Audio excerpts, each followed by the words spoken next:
অনেক মানুষ আছে যাদের প্রথম দেখাতেই বিচার হয়ে যায়, চেহারা দেখে, কথা দেখে, শিক্ষাগত যোগ্যতা দেখে নির্ণয় করে ফেলা হয় কে কতটা কিছু হতে পারবে। তানিনও ঠিক সেই রকমই ছিল। একটা সাধারণ ছেলে, লাস্ট বেঞ্চার বলে সবার অবহেলা পাওয়া, এখন কর্পোরেটে ইন্টার্ন, ভুল করতে করতে পথ হাঁটছে। অফিসে প্রথম দিন থেকেই সবাই বলতো, এই ছেলেটা দিয়ে কিছু হবে না, একদমই সিরিয়াস না, প্রেজেন্টেশনের সময় তো মুখই শুকিয়ে যায়।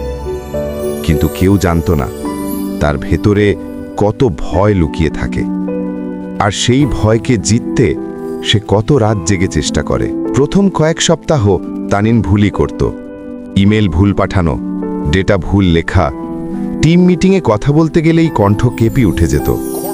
বাকি সহকর্মীরা হাসত।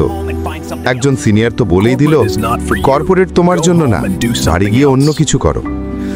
ওই দিন রাতে তানিন সারা দিনের ভুলগুলো লিস্ট বানিয়ে ঘন্টার পর ঘন্টা বসে ঠিক করতে লাগলো। তার একটাই বিশ্বাস, একদিন না একদিন আমি পারবো, কিন্তু পারার আগে কেউ একটু বিশ্বাস করুক, এই আশাটাই সে খুঁজত। এক সকালে ইমেল এলো, from CEO, subject meet me at 11 AM। তানিনের হাত পা ঠান্ডা হয়ে গেল। সবাই বলল, তোমার চাকরি বুঝি শেষ। 11টা বাজতেই সে সিইওর কেবিনে ঢুকল। হৃদস্পন্দন যেন শব্দ করে শুনতে পাওয়া যায়। কিন্তু সিইও হাসি মুখে বললেন, তানিন তুমি জানো, আমিও তোমার মতোই ছিলাম। সে স্লাইড দেখানোর পর পুরো হল হাততালিতে ভরে গেল। সবাই বসে থাকলেও সিইও উঠে দাঁড়িয়ে তানিনকে সম্মান জানালেন। তিনি বললেন, আজ তুমি শুধু প্রেজেন্টেশন করনি, আজ তুমি তোমার ভবিষ্যৎ বদলে ফেলেছ। শেষে সিইও পুরনো ডায়েরিটা তানিনের হাতে দিয়ে বললেন, এবার এটা তোমার। কারণ পৃথিবীর সব লাস্ট বেঞ্চার একদিন না একদিন ফ্রন্ট রোতে দাঁড়ায়।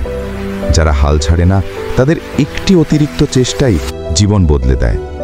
তানিন চোখ ভেজা হাসি দিয়ে বলল, স্যার, আমি প্রতিদিন চেষ্টা করব। আর এভাবেই এক লাস্ট বেঞ্চারের গল্প বন্ধ হয়ে নয়, নতুনভাবে শুরু হলো।